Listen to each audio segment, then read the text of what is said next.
Hello everyone, and we are live. I'm going to start searching for my co-host of the evening in just a moment. I'm going to give her a moment to see if she can log on her end, and then we will go. But if you have any questions for me or her in the meantime, let me know. Let's see.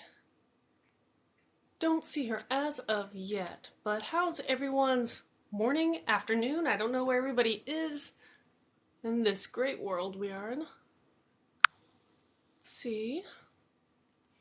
For a minute or two, I was logging on a little early. But we will be talking about all things fantasy, from books and whatnot. Greetings from Minnesota. Hello, Minnesota. I am in Georgia at this moment. It's been a beautiful day, supposedly. I've been stuck inside, but it feels nice. Left the window open. Let's see. Boop-a-doo. Trying to see if she can log on her end. Give it a few more minutes. Hello, Minnesota. How's the weather over there?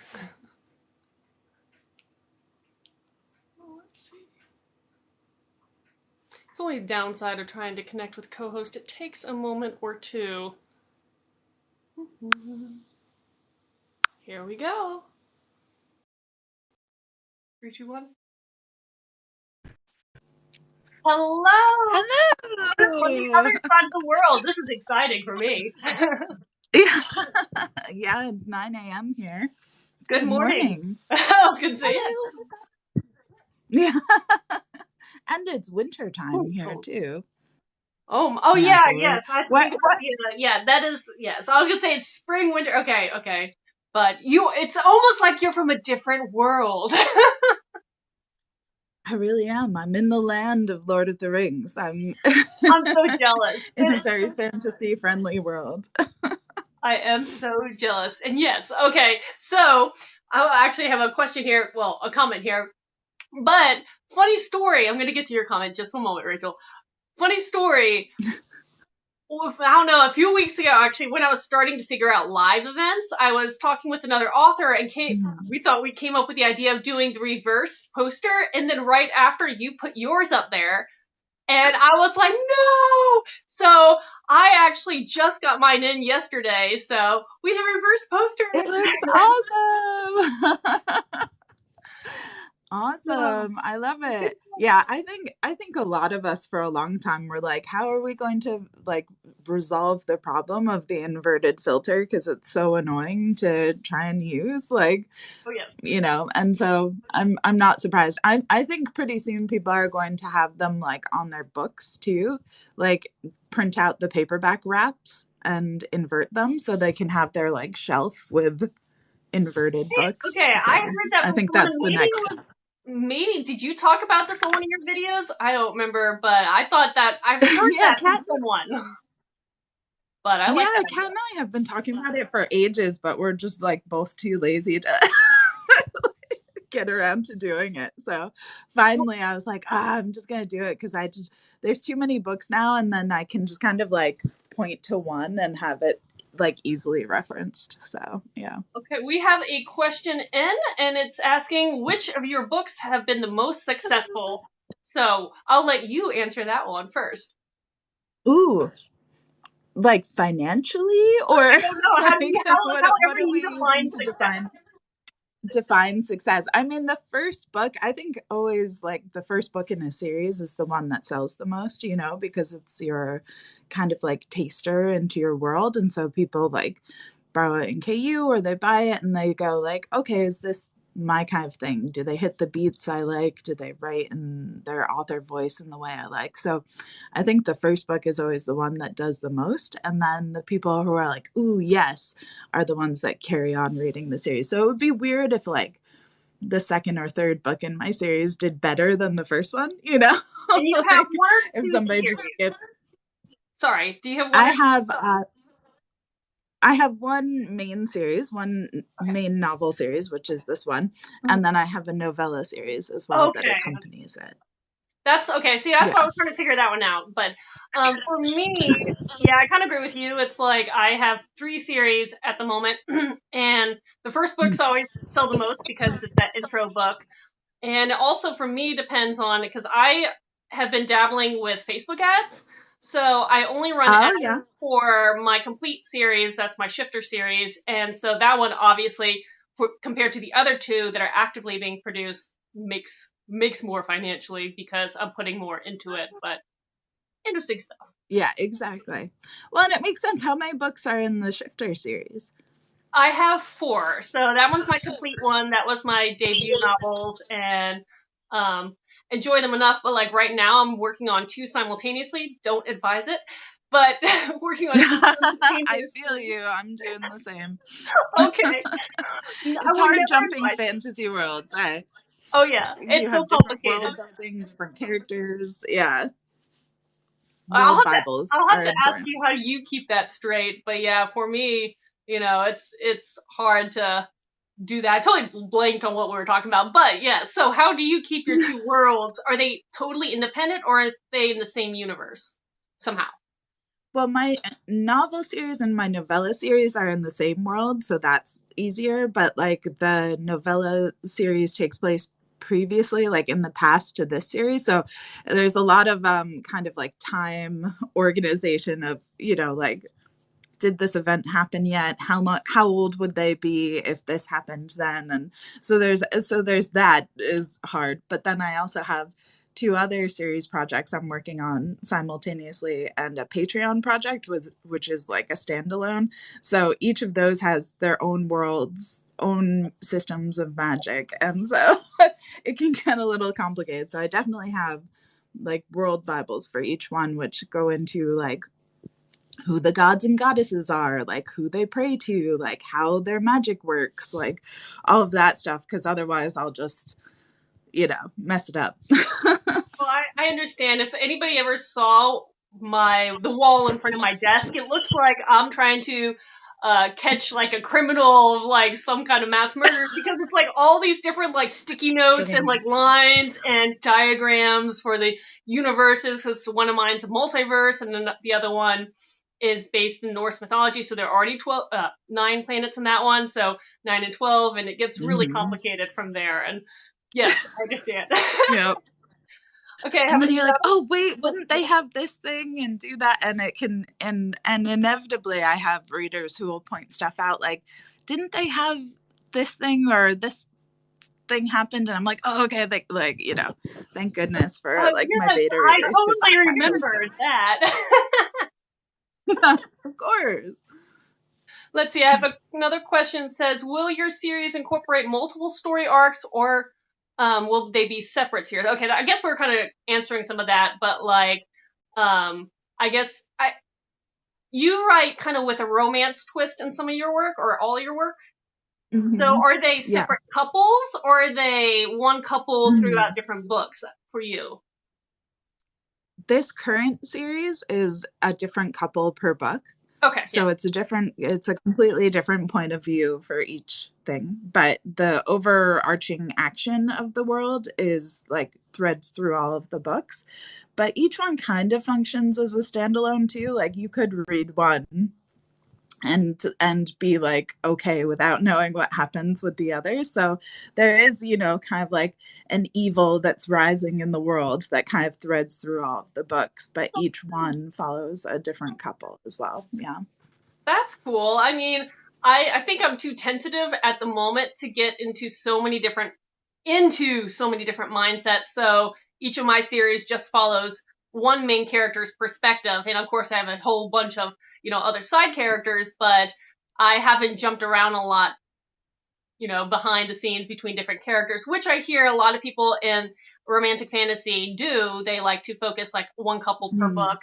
I don't know if there are any Bridgerton watchers out there, but like I've never There read you the go. books. I haven't read the books. I apologize, but the TV series are different couples each season. So It's very common in romance to do that where you'll have like a wolf pack or a whatever, and like each one gets their own story and their own romance. Because especially if you're trying to hit like romantic beats, like people want that to be completed within a story. If it's a subplot, it can carry on throughout like many books, but if you don't have like a couple getting together in your story, it kind of like loses a romance reader.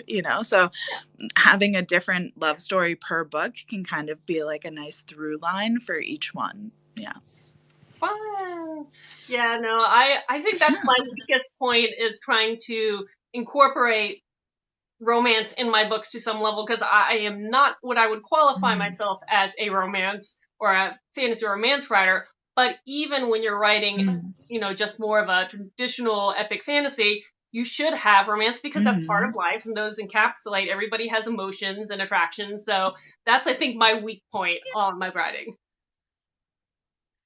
It's like, I think even when it's just friendships and stuff, like relationships, I think are so important to the characters. I think for a long time we had a lot of epic fantasies which were like the lone character against the world and against nature and monsters and things like that. And then you look at books like with like Tolkien and things where it's a group of people and those friendships are like so important to the characters' like development. That's definitely more of like what would be classified as like a heroine's journey, not a hero's journey, of like they're doing it together. And I love that. Like that's, romance is just kind of like one element of that for me, but like having characters who have important relationships and like they build over a story is like my favorite part.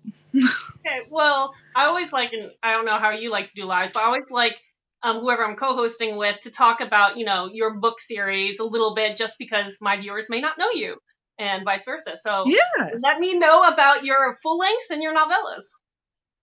sure. So the no, it's good. Well, so the novella series kind of follows the characters from this main series and is more their origin stories. So it's like a little bit of backstory to each of the characters. But the High Mountain Court is about a red witch named Remy, who is in hiding basically in a world where red witches are being hunted. And she is discovered by a handsome fae prince who decides that she's the only person probably alive who can help him. And she needs to come with him along this quest to find all these lost relics. And adventure and romance ensues. I love it. That's so exciting. Okay, what do you define a red witch? Well, so there's different witch covens within the Okay. world, and so each one has powers over different magic, and their magic glows the colors of their coven. So red witches, like when they have like heightened emotions, well, their eyes and hands will glow red, which proves to be like a huge problem for Remy, who's trying to hide. Because if she gets scared or too excited or things like that, then she starts glowing, and so it's very hard to kind of hide her powers from people because there's a physical manifestation of those emotions. So yeah. Cool. I like that. How about you? Okay, well, like I kind of mentioned a little earlier, I have 3 series. The Incarn Saga is my shifter. I'm like, I have to like tilt this. Of my shifter series, and they're for like new adults, and it's a war-based story where there's a kingdom, and shifters and humans have begrudgingly coexisted tentatively right now, but now they have to put aside their differences if they are going to be able to fend off this oncoming threat. So that kicks off that series, and my main character is a tiger shifter, and you see her getting drafted into this war, and you follow her story along the route. But since then, I've co-produced, trying to publish simultaneously my other 2, and one of them, the 2 that I have right up here, are my young adult portal fantasy series called the Jed Chronicles, and it kickstarts with the 12 tasks, and that one is for young adults and set in my multiverse with 12 magical planets. And the concept is, since the dawn of time, there are 2 opposing forces that have threatened life and existence itself. And so during those moments of crisis, a hero, or in this case, a heroine, arises to try to set things right. And my final series down below are my Viking Novellas, because I was challenging myself to write small since I like meaty books. Mm. So my novella series has been a lot of fun where I get to immerse everybody in Norse mythology, but instead of focusing on the Loki and Odin, we're going to start with some really obscure stuff and work our way through. Oh, I love it. That's fun. That must be like great to just kind of like deep dive into the research of all of that different mythology too. It is, and then you find you think you know everything, and you get to a point where you're explaining because I am basing off some lore, and then all of a sudden I realize I'm missing a whole section that I need to like figure out how to incorporate some of this sub mythos because I like the obscure stuff and I like the little details Yeah. that people may not be familiar with. And this morning I kind of came across some more of it, and I was like, oh, I need to figure out how to weave that in right now. Yeah. How can I make this part of it? So you do both adult and YA? Yeah, adult wide and new adult, so the whole gamut that way. It's Oh, that's awesome. it's fun. It is fun, but then it's hard Yeah. to market. I It was is, going to say, is it like challenging because you're trying to target different audiences with each of your series? yes, and it's one of those things. I know other authors have pen names they use to divide it. I don't at this moment. I just encompass, I think, all my fantasy together. Um, At least, well, it's better to make a there we face go. than. I know, right? It's always me, like, like in these No, it's crazy faces. oh yes. There is a There you go. You're back now. yay! I forgot what the commercial was, but here in the US, there's a commercial, and it was kind of making fun about the concept of everybody doing the zooms and everything, and either something garbles or freezes in the worst way. Maybe kids are scared or something because they're like, ah, because it looks terrifying. So I understand. Um, but yeah, okay, It's wait. always unflattering faces. Oh yes, of course. I have another question pop up, and if you have any on your end, let me know for whatever reason. Yeah. Let's see. This question said, Hello, hi friends. which of our books did y'all have the most fun writing, or which one did you enjoy writing the most? Ooh, that is a good question. I don't know. I think there's fun bits in all of them. Like there's certain scenes that I think you just go like, oh yes, like they're gonna do this or this thing's gonna happen, and it's such a good feeling when it comes together in that way, and you know like exactly what you want to have happen. Usually like in the shower or driving or going for a walk or something, and it all just like kind of hooks together. So like those are my favorite parts of each one, but like each of my books were written kind of like seasonally too. Like one was written over winter, one was written over spring, Oh, okay. and so each one kind of has its own tone because of Mhm. that. And I think it's fun because each book kind of matches the personality of the character that it's being told. So some are more kind of like proud and cunning, and others are more kind of like snarky and dark, and so it's nice to kind of like match the seasons to their personalities. That's neat. I like that. Yeah, for me, Yeah, how about you? Did you have one that was the most fun? the problem is they all were inspired by very different things, and because of that, I like them for different reasons. And for instance, the two that I'm Mm, writing right now, the Norse one, it's just because it's a passion project. I love Norse mythology. I love the Viking culture. I'm a little Scandinavian descent, so I have like you can't see, but like I have Viking armor like hung on my walls and everything. It's I love that that's culture. So for awesome. me, I get a nerd out with that one, but my young adult one is actually based off characters and backstories that my sister and I developed in our imaginary play as children. And it was actually the reason why I wanted to become a writer, so I could tell those stories. So it might have to pick that I series. love that. But yeah. Oh, that's so cool. Like what a special way to connect to a story, to Yeah. have it like have that backstory with your sister. Well, I also Robert claim. asks, Oh, yes, go. oh, Yeah, go ahead. sorry, no, you go. I was just going to say that because of that, I didn't give the character my own name. So I am in my own book, and I don't know how many authors write themselves in their own stories, but I did, and I challenge you. There you go. Yeah, I don't know if I could write me. I think all of my characters have like a little bit of something that I relate to, but I don't think any of them make the same decisions that I Yeah, would yeah. in their stories. Like I wouldn't do what they do Yeah. for sure. Robert asks opposite question to that. Did either of you have a book you struggled to finish? That's a good Oh. question. Hmm. Mm, I'll have to say, trying to I don't think. think I had anything that I struggled to finish in the sense of a whole piece, but there were definitely moments of writing any book where, for whatever reason, you get Mm-hmm. kind of temporarily stuck. And maybe for me, it's usually what I call the filler segments, the stuff, because I'm an action writer. I like heavy action. I do like some dialogue and, Yeah. wit there, but it's the stuff trying to set those scenes up that if I even take the smallest break during those writing segments, it's really hard for me to get back Mm. into the book. Yes, that was exactly what I was thinking too. Of like, with the Row Crown, I had to stop for like 2 months to pivot to write something else, and that then having to like jump back in when I was like 50K into that book was really challenging to kind of get back into the flow and hmm regain the momentum to finish the story. So, um, yeah, because I was like on deadline with another project I'm working on, and I had to kind of like stop midway through writing the first draft of that book, and so that was really hard to get back into it. But once I was back in flow with the story, it was okay to like get to the end and finish it. But it was challenging to like hit pause on one kind of stream of consciousness to shift completely to the other. Usually I'm doing like multiple projects simultaneously, and so I'm kind of in the world with each of them as I'm writing it, but having to do like completely one and then completely another was like very challenging for me. Yeah.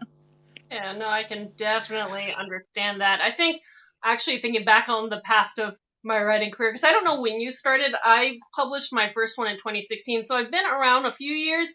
I just had no idea how to market for most of it. So I kind of was like a non-existent author for a long time, but there was definitely a part early on where I made the mistake where I didn't save my work on two places and my computer crashed. It was halfway through a book and I had to rewrite the first half of that book. And that was the hardest thing that made me like question writing was, can I get back into the wagon and rewrite half a book? Brutal. That happened to me once. I had just finished like the rough draft of The Witch's Blade, and I went to like refresh Scrivener, and like none of the documents were showing up, and I my soul left my body. I was like my hands were shaking and I was just like crying and I was No. hyperventilating and just freaking out, and I ran the laptop to my husband. He's like, I installed backups, it's fine, and found it and like got it back going. But like, thank goodness for having like a partner who works in IT, because it's backed up in all these different places. But yeah, that could have been really really bad to have like a whole book be lost. But now too, like once it gets from the first draft to like my alpha readers, then they have a copy too, and then it's kind of like from then on there's other copies that exist at various stages, so it's like I know I'll at least be able to get to that point again if something were to be lost. So One of yeah, my it's one of good my when other people have copies. Oh yeah, one of my tricks early on was I have two emails and as soon as I finish a chapter, I email it to myself. So it's already in like, cause I can always search my emails and I can always collect them and store them away. So if anything happened to like the computer side of things or my thumb drives or anything, I still can pull them out of the whatever. But yeah, no, it's Yeah, terrifying. It is terrifying. Oh, I have another yeah. question. It was, did either of us start writing in part because we couldn't find whatever feeling we were searching for in another series? Interesting. Okay, wait, let me think. Yeah. I um, mean, I started writing stories so long ago. Like I was writing forever, like telling stories my whole life. So I don't think it was because I felt like something was lacking more than I just wanted to know, to be able to like reflect back on my own stories and be like, I think it would be cool to have this adventure, and then I'd write it as a kid so that I could like go back and reread it and have that story, you know. So it wasn't so much like I was like, I wish that this would happen, or there's no book that's like this, but more just like, this would be really fun to kind of live in this fantasy world and do these things. And so I would write them, you know, like these little stories as a kid so that I'd have those worlds to like play in. Yeah. Love that. Yeah, I mean, for the most part, I guess I can like relate to that, especially that my young adult series, because that was my childhood stories. That, like you said, that kind of escapism as a child. Yeah. But the other side of that is, I think partly yes, in the sense of at the time when I was a child, most fantasy adventure that I could find was male forward. And I wanted to see, something a little more similar. I mean, Mm-hmm. that's still the case today where people are trying to find, characters that can relate to and they Yeah, can identify in multiple ways. So it's that identifiability. totally. Sure. Yeah, okay. I had to like pause and think, was like that a Yeah, word? yeah, Like yeah. something been a word? Representation. Sounds right. Yeah. But that's Yeah. one of those things. Let's see. Yeah. Oh, That's definitely important to me, as well as like, I knew like those stories existed in the world, but I definitely didn't feel like there was enough of them. And I felt like a lot of my friends who loved this genre didn't see themselves very often in books. Like, there were books available, but not many.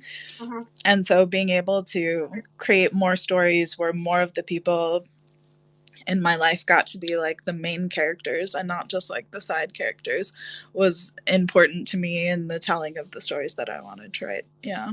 Love that. I love that. I have uh, uh 907 Brother Monkey 907. That is a heck of a handle. He said, I tried writing, never finished it. All my characters are based on versions of myself. Where I think, there is a lot of the saying that when you're a writer, some aspect at the very least is going to go in a character of your story, be it full on based on you or just Yeah. loosely there's some kind of emotional connection or thought processes. So yeah, I can agree with that. I think we all start there too, you know, where it's like the first few books we write, we probably have like a lot of ourselves in the stories, and then less and less as we like develop more characters over time. But not being able to like get to the end of a book is something I struggled with for years, because I have like that shiny object syndrome of wanting to jump to the next cool project. And so for a long time, I'd have books that were like 20K written, and then I'd jump to the next thing. And so about 10 years ago, when I decided I like wanted to actually make a career of publishing, I was like, I need to start writing books to the end. Like, before I move on to the next project, I need to prove that I can get to the end of these stories. And so that was kind of my goal for several years, was just to write books to completion so that I knew that I could like get there and had the discipline to finish stories. Yeah. You ever tried to, or did you ever try to publish or query through any of the houses? Or okay, I was just curious. Did you just go straight to indie? Because when I started writing, I wasn't really aware of indie, and I thought you had a query, and spent all that time Yeah. trying to do that unsuccessfully. Yeah. I But mean, my plan has always been to be hybrid, and I do have an agent, and I'm doing some traditional things as well. But I knew I wanted to kind of like set up my business and my home base in self-publishing, because that was like, I wanted to know everything before I kind of collaborated with other people to do it, you know? So like, I wanted to be able to know I could have like a profitable business on my own before being like, okay, now I want to collaborate with publishers and other people and do other things. So for me, I was kind of like a self-publishing hobbyist for a long time, because I already had another career in wildlife biology. So saw that I on your wasn't like, website. That's so cool. yeah. So I wasn't trying to like get into publishing then, but it always had been like a thought of mine in the back of my head. It was probably the first dream I had, was to be an author. But because I was very happy in my other career, I kind of hadn't really seriously considered it. It was more just something that I liked learning about, like trends in the industry, and reading books on plot development and stuff just for fun. And then when I had my first child and I wasn't working, I started thinking like, well, this could be like a cool thing to do from home and be able to like be at home and also run a business. And then when the pandemic hit was when I was like, okay, I'm really going to do this. Like I kind of had the 5-year plans, I had the stuff going on. But when that happened, I think like I was in need of that like project, like a creative outlet. And so that's when I finally like kind of just like really pulled the trigger and was like, okay, we're really going to do this now.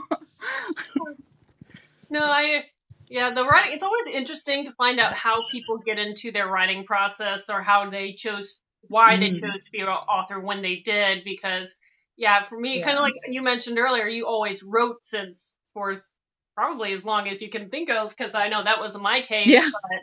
Um, and I felt like I always knew I was going to publish. I just didn't know the how of it. And even after I stumbled Mm, through the indie publishing processes of the actual formatting and editing, I again had no clue of the marketing side of things. So that took me forever to even just begin to figure out.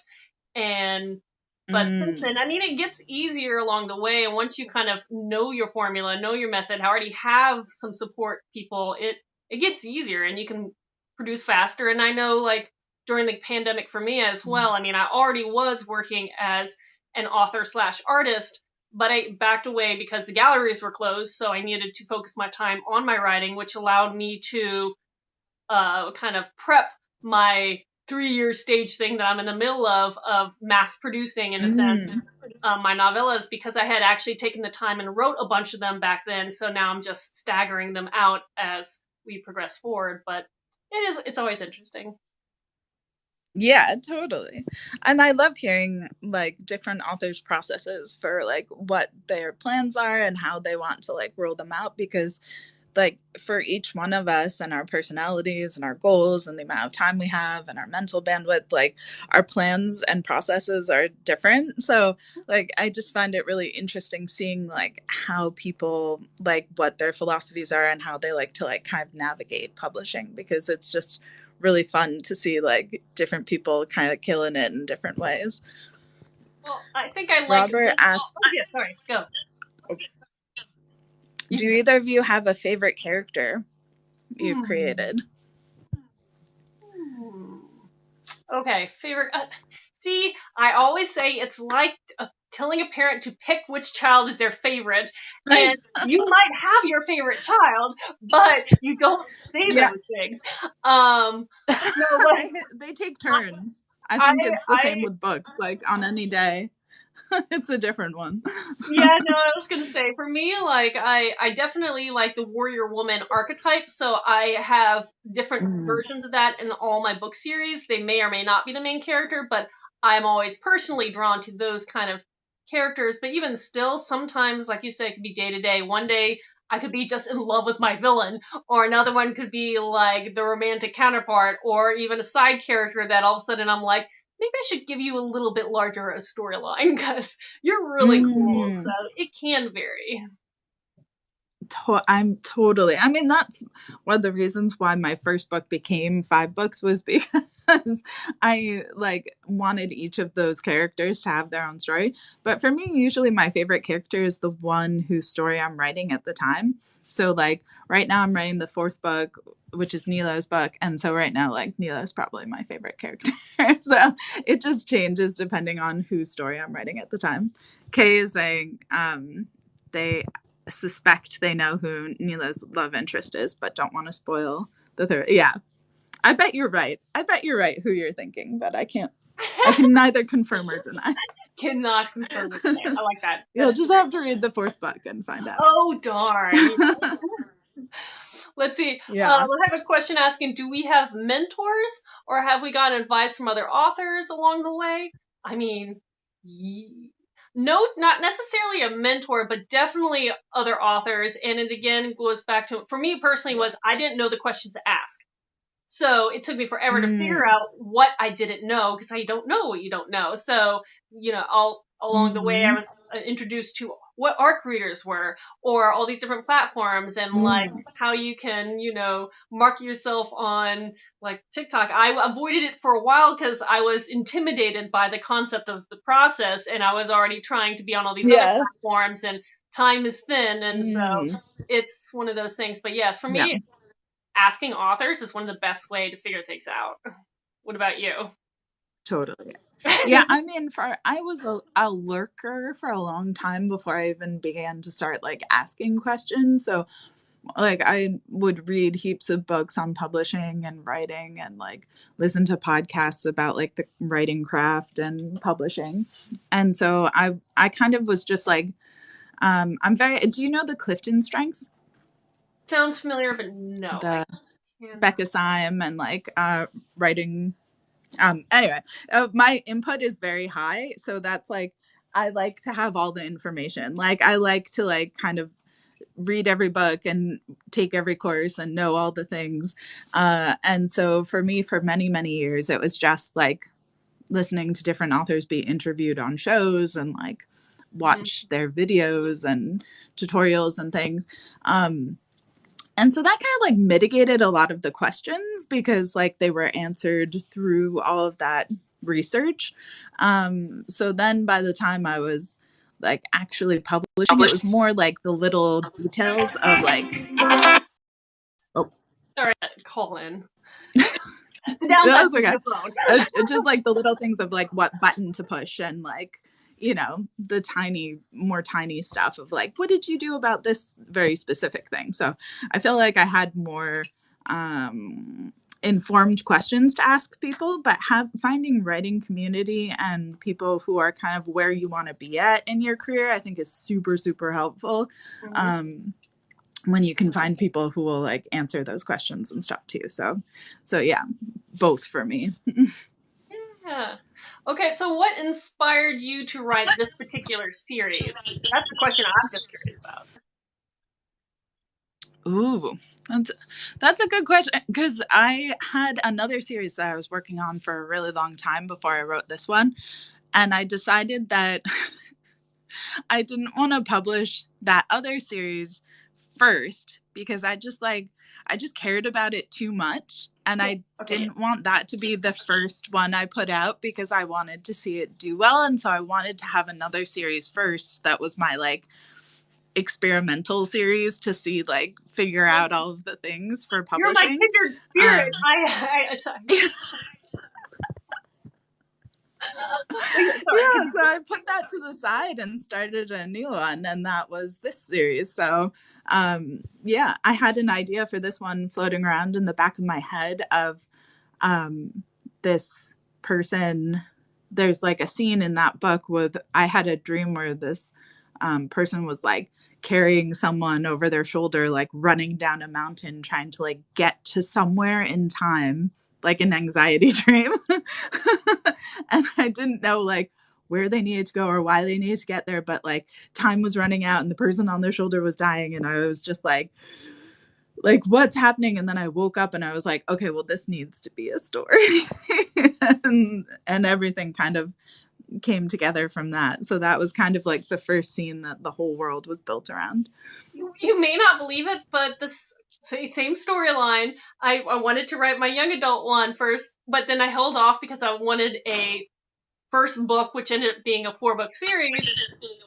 But that four-book series was inspired by a dream, and kind of like you said, except for me, it was seeing myself transform into a white tigress running through a military encampment, not knowing what was going on, being chased by a military commander turned bear, and I was just like, I need this to be a book series. That is so cool. So yay! That is so cool. I love that. What a cool dream, too. Like, yeah. So same, but specific. Like, unfortunately I'm now this they're more white realistic. tiger. Yeah. So do you have like do you do any like wildlife, like this is the wildlife biologist in me, do you do any like wildlife research into like the shifter characters, like Funny the animals story. that they shift to? Funny story. I one of my degrees was psychology with the emphasis on animal behavior because I wanted to be Dr. Dolittle. So That's amazing. And after college, and actually kind of toward the end of high school, I was a licensed wildlife rehabilitator for the state of Georgia here in the U.S. So I've always worked with animals. I volunteered at, I've interned at zoos before. So all my series do Mhm. incorporate animals to some level. And yeah, I was pulling some of that knowledge of animal psychology into, especially the shifters, because my main character is, a tiger shifter. So it was kind of fun to try to mesh human thinking and where the animal side kind of clicks in. That is so funny. We're both wildlife rehabilitators I know. turned I feel authors. like you're me on the other side of the world. I love it. Or I'm you. But I don't know. I don't know. Maybe I'm you. I don't know. But honestly, I think like studying animals is very helpful to writing because there's so much like nonverbal communication that happens and needing to understand like the reason why they do the things that they do, and like so much of writing is trying to like communicate emotions non-verbally with characters, and I think like having being kind of like primed and tuned into that is really helpful when you're trying to like create these characters in like real worlds. Is like there's these kind of like basic needs that we all have, like human or otherwise, and understanding that I think can add like a richness to characters and the worlds that you create. Yeah. Do you incorporate any animals in your series, since you do have a background and a variety? I think you said somewhere I read I was I can't even say the word right now. Primatologist. Primatology. Yay. Okay. Yeah. I was gonna get Yeah. myself tongue tied. I was like, I know the word. I just can't get my tongue to say it. I Okay. do have some animals a little bit, but not heaps. Like I like it would be cool to have more. I'm actually working on a secret other project under another pen Okay. name that has more animals in it, but that will be for the future. But yeah, I think more I like, because a lot of what I was doing was, like primate psychology and troop dynamics and stuff, which is very like it's like, like kind of medieval politics in and of itself, the kind of like ranking and infighting and all of the, it is like very kind of political in its nature. So I feel like that's helpful to kind of extrapolate for humans too. Oh yeah. Oh, definitely. Yeah. But that's really cool. Oh wait, okay, wow, more questions. Okay, this is actually on my end. I don't usually get this many questions popping in. This is exciting for me. But one was asking, asking what are the differences in publishing in our individual countries. Now, I don't know if I would know what the differences would be. Let me just ask this way. How do you publish? What routes do you take? Maybe that would be easier, and we can figure out if we're similar or different that way.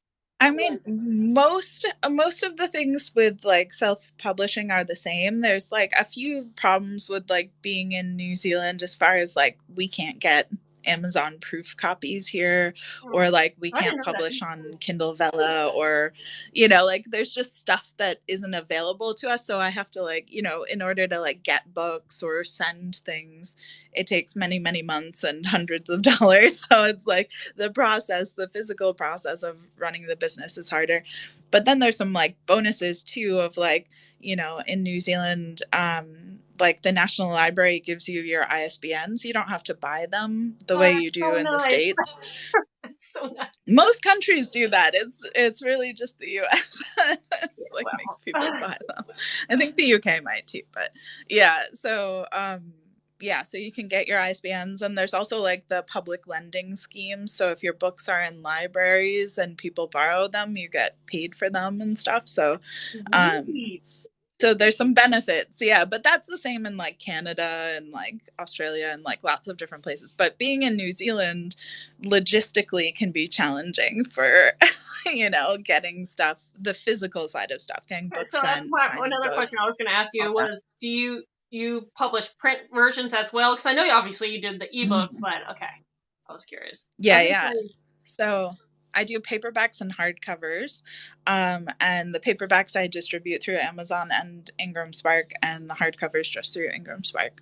okay, yeah, I Amazon just started doing hardcovers to compete with Ingram Mm. Spark, and so since Yeah. Currently, I'm They exclusive to don't have the Amazon. dust jackets yet, They don't. but hopefully, Yeah, they because that don't. would be cool. As soon as they get a good dust jacket going, Amazon, then I think a lot more people will start using them.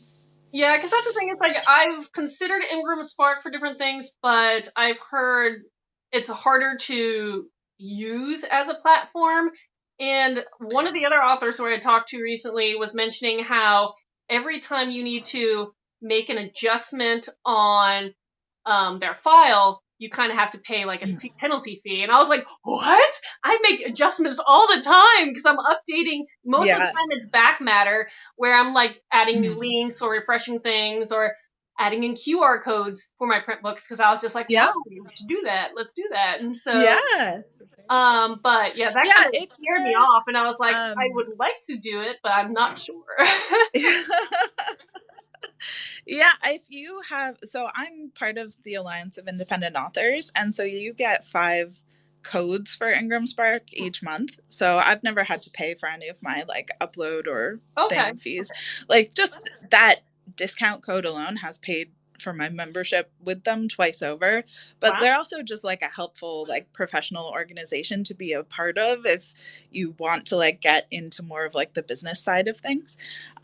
So yeah, they have like a lot of helpful resources and like discounts and things, but the Ingram Spark one I think is probably the one that most people are like most excited about with them, because then And you what's don't have this to pay for those. Alliance of Independent Authors, you said? Yep. Or Perfect. Ally. I That's actually have cool. a link in my bio for them too, for people, just because I think that they're really great. And they also have like a IP lawyer on retainer who will do like contract checks for sub rights and stuff Mhm. too for their authors and things. So like if you have someone be like, we want to do your book in German or something, you can have them do like a contract check for you if you don't have like an agent and stuff. So like things like that is really helpful to have that, and just even just other people to ask those, you know, talking about having mentors and authors to ask questions to, being able to be like, what did you do about this? How did you fix this thing? Like all those things. And they were also a big part of making improvements to like things like Audible Gate and stuff like that, because they can have like, they have the capacity to have lawyers and people like advocating for authors. So yeah, they're a cool organization. So definitely that's helpful with Ingram Spark. But also for me, I knew that I wanted to have my books be able to be available in like libraries and bookstores. Mhm. And if you're just publishing through Amazon, they don't stock through Amazon. So Ingram Spark is like a distributor that a lot of like indie bookstores and people use. So for me, I wanted to have it available for that too, because it would be accessible to more people than just like the Amazon ecosystem. Which I think was very smart, and I didn't even think about it. I don't know why it took me forever. Again, I'm the last one to learn anything when it comes to publishing. But the fact that I could be on KU for ebooks, but still distribute hardcovers and print through Ingram Spark, I didn't even read the Mhm. fine print, and I just automatically assumed I had to be Amazon for everything. So I was like, okay, well, that's fine. Mhm. Because I right now still see a lot of benefit for me personally through KU, but that's not always the case for Mhm. every author. But yeah, so now that I realized, oh, I can do that, I just have to see where in my time can I try to teach myself Ingram Sparks and format, I guess, because they have different formatting processes for Well, their. I you think just upload the same PDF as you do on Amazon and stuff. It's I'm just the thinking more cover like photo the that needs cover to be design. Isn't the cover like slightly different? Yeah, that would be my. I have to go back through Yeah, so you have to download their template and upload your cover PDF to their template, and then and. you can re-upload it onto it. But it's not, it seems really daunting, but it's no more different than the Amazon publishing dashboard, you know, of like the 3 pages of like this is the info and this is the Mhm. pricing and stuff like that. So it's like it's a little fiddly the first time you use it, just like with Amazon, and then once you do it once, you can just be like boom boom boom, you know, and it's fine. So Yeah, no, because I've been yeah, terrified about it. It's just everything, all the I was learning thinking curves. I'm of so hesitant. doing I was thinking of doing like a screen recording of me setting up a book on Ingram Spark, just to like as a demo to show people the platform, because I think a lot of people are like daunted by the idea of it, but once you see it being done, it's actually like not that scary. So I think Kate and I might try and do something with that for our podcast and like have like a little video tutorial of Ingram Spark Yes, for I would love people. that's one thing I haven't seen much of now, albeit, again, found this out recently, so I haven't gone and like searched YouTube or anything like that. And I'm sure there's someone there telling you. But again, this was just a new thing, that just a realization where I was like, oh, I never thought about that. I could be wide and not wide at the same time. Yeah, and same with audiobooks and other IP. Like, so, you know, ebooks is just one of the many ways you can like distribute your book. So, yeah, like my books had been up until very recently like Kindle Unlimited exclusive, but I still wanted to like diversify my income onto other platforms in the other formats I was using. So they kind of supported each other in that way. Do We you? have a question. Oh Are yes. those hyenas on your green cover? Oh yes, it is a hyena. Yeah, on my 4 books. Let me tilt it again. So it starts with the blue one, then the red, and green, and yellow. But yeah, so each of those are an animal that one shifter is going to turn into, at least in that book. So it's kind of fun series. And so yes, I I love had it. to choose a hyena because I needed a very powerful, strong matriarchal female, and hyenas were perfect for that. I love it. Yeah. So good. I have a question, and it's asking, how do we prevent theft? So I guess it's more of an intellectual theft we're referring to. Mm. That's a good To question be for honest, every author. don't put a lot of energy or time into it because I don't think it's worth my time and energy. You know, like it's a huge problem, but I do see a lot of authors using like, you know, a huge chunk of their writing time to try and hunt down like illegal pirate sites, Mhm. and they just pop back up the next day. You know, you Yeah. issue a takedown notice and then they just immediately, like the second you publish anything online, it will be stolen. Like that is just the nature of what happens. And a lot of those sites too don't even like have the books, and they have a lot of like malware attached to them, and I've seen a lot of people trying to go find their books on pirated sites and then all of a sudden have like all these bugs on their computer. You know, like it's a whole hot mess. And so for me, you know, it's just like they're there and it sucks, and if they are interfering with my publishing, then I will intervene. So like if they're pirated and then sold on another platform, which will interfere with my KU exclusivity, then I will issue takedowns and get them removed. But if they're just on like an illegal downloading site, it is not worth the time to do it because there's thousands of them and it would just take up all my time, and in that time I could write another book, you know. So Yeah. it's not the thing that I'm invested in. Yeah. Yeah, it kind of, well, I will just say, it still breaks your heart the first time you find out that your book is, because it shocked me, because I don't consider myself, as of yet, a big thing in the name of publishing. So it shocked me Mm. that, I think it was over half of my books were on a pirating site, and it was one of those Mm-hmm. downloadable things. And I panicked because, I Mm-hmm. don't want to get dinged because I am Mm-hmm. KU and, getting yelled at or have my account frozen because I'm selling through another platform. And I think that was more the scariest thing, because I think Mm. most readers who genuinely care about your books are going to try to get them through at least some kind of legal route, be it even just borrowing it from a friend. They're going to try not to Yeah. do the shady stuff, but it was more the panic of, if that affects me selling, what do I need to do? Yeah. And it really doesn't like cannibalize sales either the way I think people think it does. Like people who use those sites generally won't buy the book, won't be like, oh, it's not there, so I'll go buy it now. Like that isn't usually what happens with them. But Amazon usually, like almost never, will flag people's KU books for pirate sites because they don't want to have to deal with it. So What? they don't want to get into trying to get these like servers that are in Russia and Ecuador like taken down, because then if they flag you for it, then they have to like commit to trying to like fix it, the problem.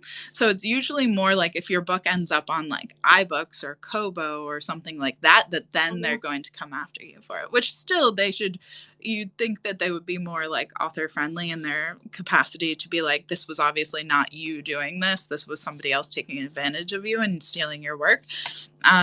But usually those are the sites more that you need to look out for, like the legitimate sites that are being sold as you, than the pirate sites. Yeah. Very good point. So how much research do you put into your books versus just actual writing? So how much time do you dedicate looking up things or clarifying whatever you need to clarify for your world versus putting it down? It really depends. Like, I mean, there's a lot of like Googling as things are being written too, you know, like, is this a thing? Hi, Kate. You know, but a lot of like, just as for fun as well, I like to watch like historical YouTube channels and, you know, stuff like that as well. And so even though it's fantasy, like I like having those little details in there and I find that fun. So like one of my favorite things like in my free time is watching those YouTube videos where historians debunk like inaccuracies in TV and film, like fantasy TV and film, because it's great because like that's what we're writing too. So then I can see it and be like, oh, I thought that or I did that and stuff. So why Yeah, my no, I was comment did watching that, but one, I think on here, I'm pretty sure it was here, that must be a fantasy writer, but she also does horseback style archery. And so she had like a whole rant on when you use terminology for horses and archery. Since I used to shoot archery, I knew some of that, but the whole horse feature was new to me. And I was like, ooh, interesting. Tell me more. yeah, or like the clothing terminology of the time or like all of those things, you know, like mythology and the foods that they would eat and stuff like that. And I mean, for me, like there's this line of like, first of all, it's fantasy, and I think like a lot of fantasy is very Eurocentric, and so for me, I wanted to expand my world beyond that to like other places that I've lived in the world. But also like some of the terminology would just not make sense to people, and so like part of it's like, okay, well, what is the thing that they wore? And if it's like a woolen cloak that's called a this, I wouldn't say the like name of it. I'd just say like a woolen cloak, because I don't want my readers to have to like pause every other sentence to like go Google like, what does this thing mean? What was this thing, you know? Or like the terms that I do want to use, I want to like explain them. But like I feel like that's part of our job as the authors, is like filtering the historical information through a lens of like readability as well. That's very interesting. Excuse me. One of the other authors here, Jason Duro, he actually posted that question, I think either yesterday or today, asking his viewership on to what extent unusual vocabulary can you like incorporate as a writer without drawing someone's attention. And I kind of countered and like shared it as well because I was just interested, because for me, I adjust based on my age bracket. So young adult, I will do less. And when I'm writing to adults, especially since I'm writing Viking, Norse mythology, Viking history, I do use a lot of vocabulary of the time, but I also have definitions in the back of my novellas and pronunciation guides and everything. So they're right there. If people don't even want to pull out, switch over to Google, it's there, but I try to keep true that way. But I do kind of change it depending on the age I'm writing toward.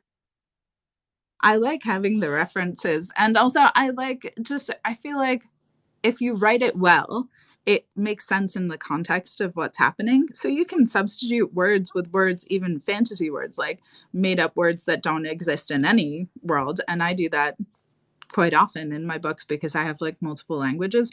But because of the sentence, you know what's happening. Like if somebody says like, I would bet 10 gold made up word, you know that that's a currency because of the way that it's written, right? So like if you just had a word in a sentence that like had no context to it, then it would, I think that would be challenging for someone, and they'd have to either like go look it up or have some sort of reference or like footnote or things.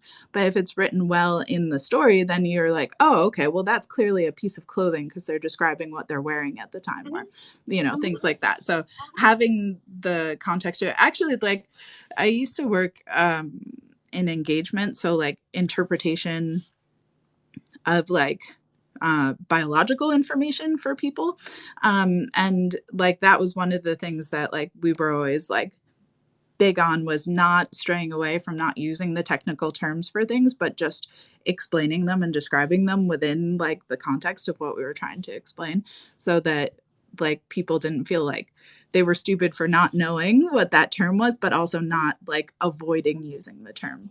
Yeah, Yeah. yeah. No, that's pretty neat. I like that. Yeah. I sometimes had to use jargon terms in my sci-fi. Yeah, yeah, exactly. Like sci-fi, I feel like each genre too has its own language.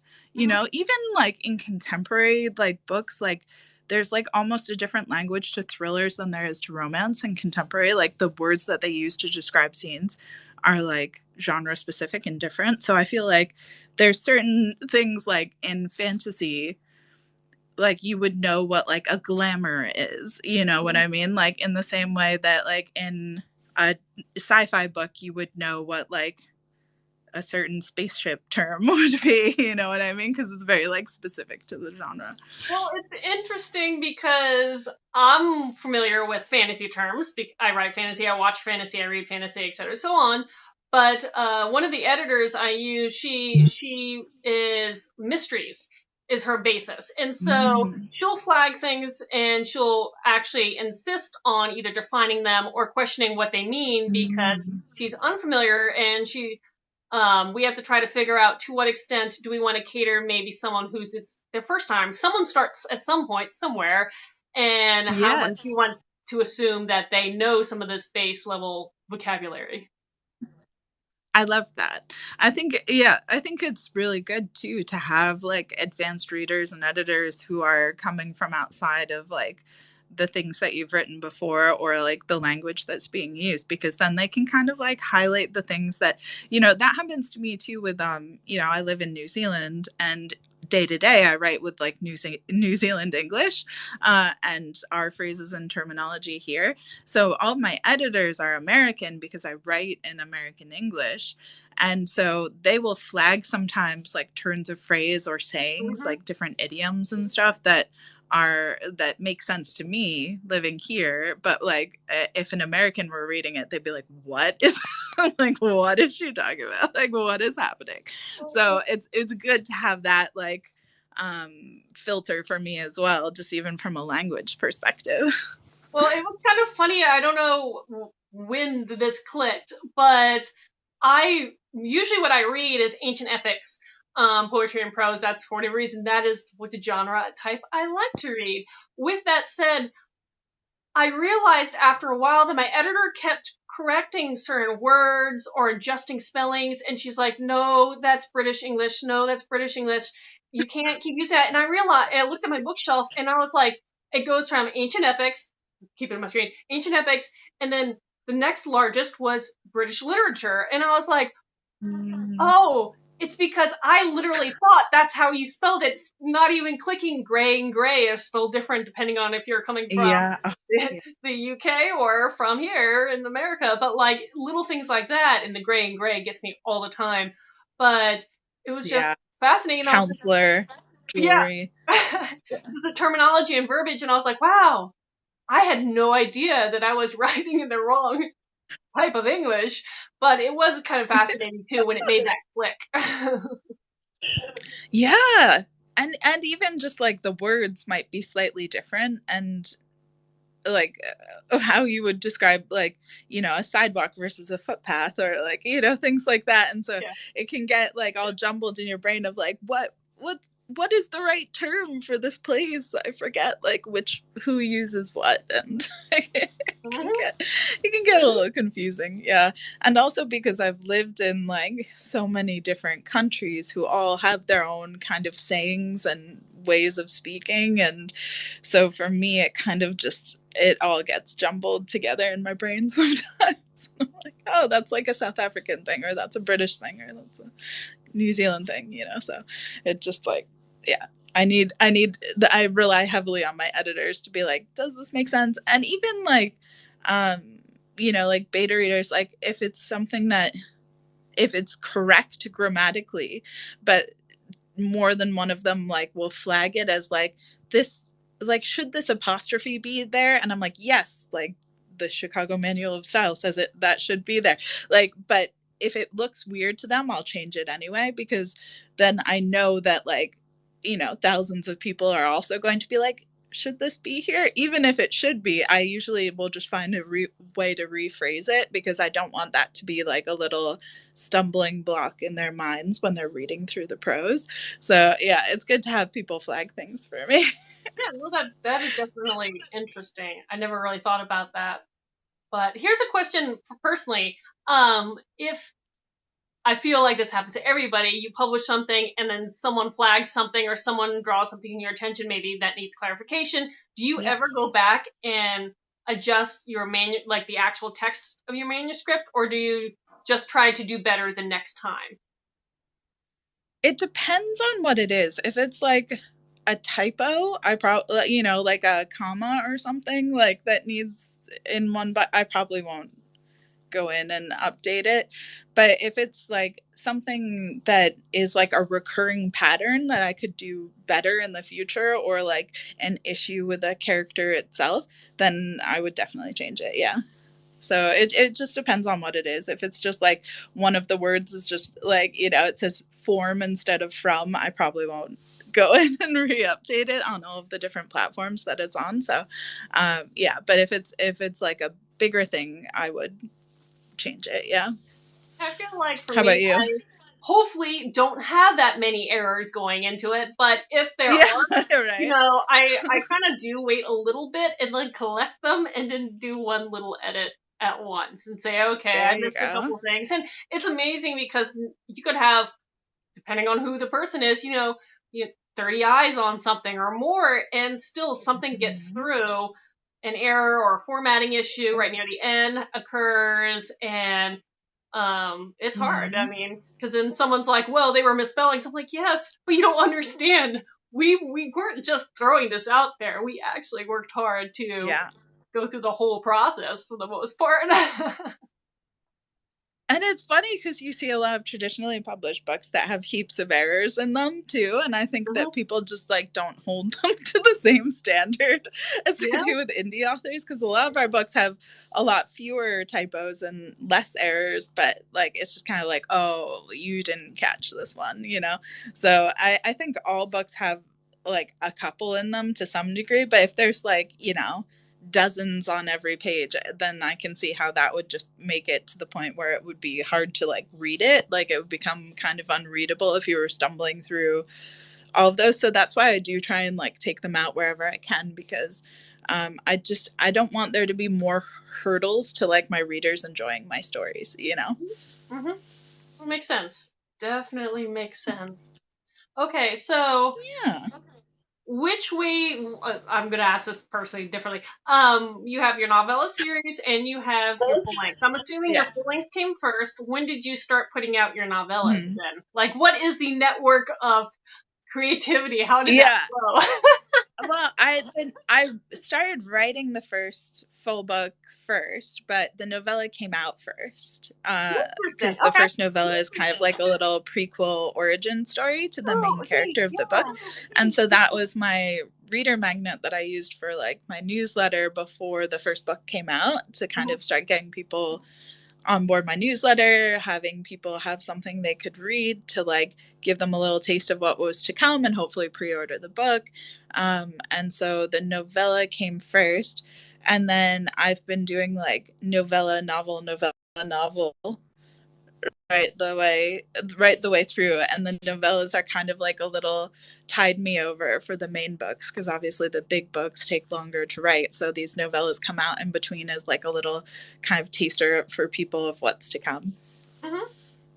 No, that definitely makes that's a cool way to approach it. Yeah, for me, again, we're writing different series. I'm trying to produce one full length a year right now. Put out ah, 4 novellas in a year as well. But the novellas Yeah. being what they are, they're shorter. It's easier to, Mm-hmm. essentially each novella is a full length, and my full lengths are pretty meaty, so that's enough for me. But Yeah. I know it's always interesting to see how people balance, especially when you're writing different works like you. Yeah, I like having those short stories in between, and it's one of the reasons why I started doing my like monthly Patreon chapters too, was because I like having the kind of like palate cleanser between projects of just like a short little like, this is just like a fun thing for you here, without having like these big massive worlds that you have heaps of world building in. You having like these little like just tiny short fun things to write in between like the bigger like meatier projects. Yeah, that's cool. I like that. Let me see. I have a question pop up and says, if I may ask, what are some of your goals as an author? Mm. Ooh, that's good. I mean, my goals change like all the time. So I had like, when I started publishing, a 5-year plan that's very different than my 5-year plan now. But ideally, I mean, like my first goal was to be able to like support my family with my writing and have like an established writing career that I could continue on in a sustainable way long term, continuing to put stories out, however that looked. And for me, that kind of looked like doing, I mean, ideally, like my plan is to be hybrid and to both self publish and traditionally publish in an ongoing basis, like sustainably, hopefully forever. I like that. No, How I mean, about you? I feel like that's hybrid or not. I mean, I would love to go hybrid eventually, but hybrid or not, that is wow, excuse me, tongue tied. Sustainability is usually key in Mm, being able to turn it, be it you're a hobbyist or you just went right in there, but you want to be able to pay the bills, take care of your mm, family, maybe even have some pocket change to mm, enjoy life. So yeah, monetary things are really mm. big, but on the other hand, one of my other, if you want to talk about goals and like real goals, I want to see one of my book series on TV or in a movie. Let's do this. Come on, that's I the love it. let's shoot That's for a the great stars. goal. May not get there, but let me try. Manifest it. Put it out there. I love that. Exactly. Yeah. I mean, yeah, that would, I mean, definitely, like, that would be a great goal. Like, I feel like I have so many, like, little goals that I've achieved as far as just, like, like my first goal was to, like, write stories that meant something to people, like, however that looked, to have write stories that resonated with, like, a small group of people. And being able to, like, achieve that was, like, the best thing, and that's the thing that kind of like fuels me to keep going towards all those other bigger, more extravagant goals. Yeah, and that's the thing is like everybody should appreciate all the steps along the way. Like the first time I got a Mm. fan mail, essentially, that's just such a good feeling. You get someone like emailing you Yeah. saying, "I like your book." I'm like, thank you for reaching out. I appreciate that. All those little steps along the way, they do matter. And Mm-hmm. if we could have Totally. author badges of achievement, that would be pretty cool. Fan mail. Yeah. Well, that's kind of like what I oh, so I have this like gratitude journal that I keep, Oh and yeah. it's like a space where I keep all of those little moments, because I find those are not the ones that I like mentally hold on to very well, because I'm so focused on like, what do I need to do today? Like, who do I need to email? Like, what needs to get done? And so I'm like so focused in the production and doing that I forget, like, those moments mean so much to me at the time, and then they kind of like slip through my hands as I get into like the hustle and anxiety spiral of production. And so that's why I like having like a little place to just like write them all down and keep them, so that I can look back on them and think about all these like cool moments that I really appreciate. Oh, that's so sweet. Yes, I have been listening to your talk about your your little journal you've been keeping, and that's such a nice idea. The problem for me is I can never make myself journal. I can never make myself journal. Yeah. I write for a living. I can't make myself journal. Yeah. But no, I Oh, love totally. that That's idea. why I like the bullet point format, because it's like 1 or 2 words a day, and I can manage to like keep that up versus like I couldn't.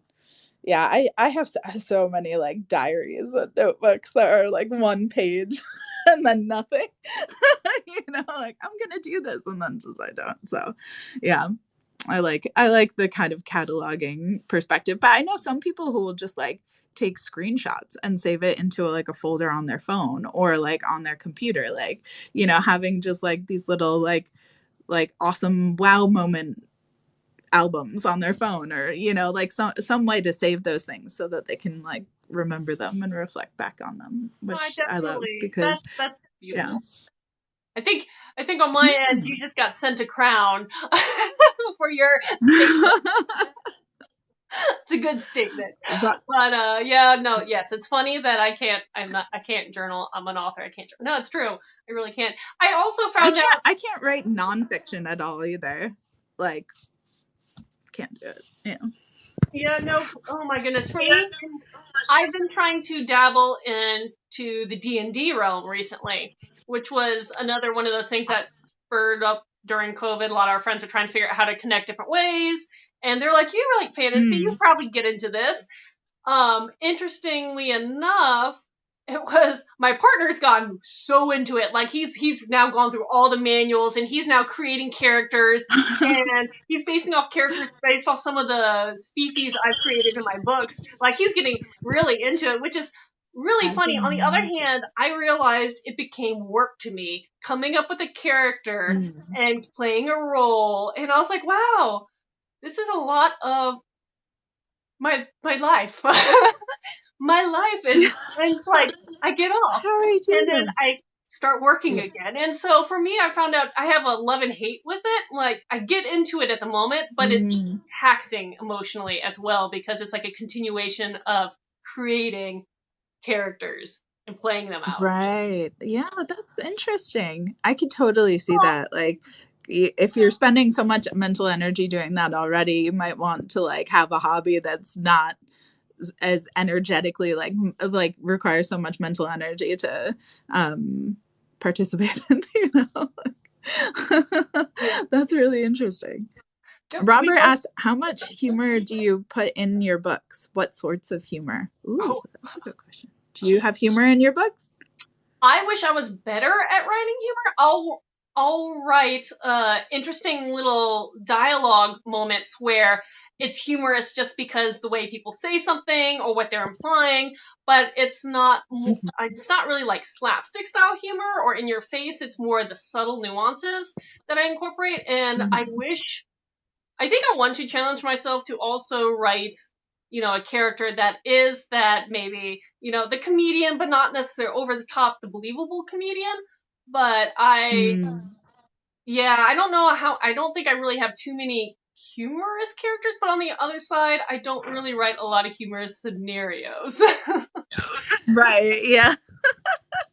I like to have like a couple kind of like comic relief like characters or like moments in my stories, because there's a lot of like heavy stuff. So I do Yeah, like to have like a little bit of like snark or like witty banter or just like kind of like a funny moment here or there, but it's not like there's not heaps of it. Yeah, it's just a little sprinkling of humor. And although my third book follows a character who's very kind of like sarcastic, and so there's probably more humor in her story because she just kind of has that personality where always has like a witty remark to things. So yeah. let me see. Writing for. Oh my goodness. Okay, so it says, I know both of you said you started writing books based off scenarios you've dreamed. Oh, okay. Let me see. Do you normally? All right. I'm sorry, I have to head off. Oh, okay. That's fine. My It my was fun children need me. meeting Yeah, you I'll come. and good morning and have a Yes. lovely morning. And I will Yes, catch you up with you too. hopefully another time. Yeah, thanks for chatting with me. It was great getting to chat with you. Nice to talk to you. All right, bye friends. Bye.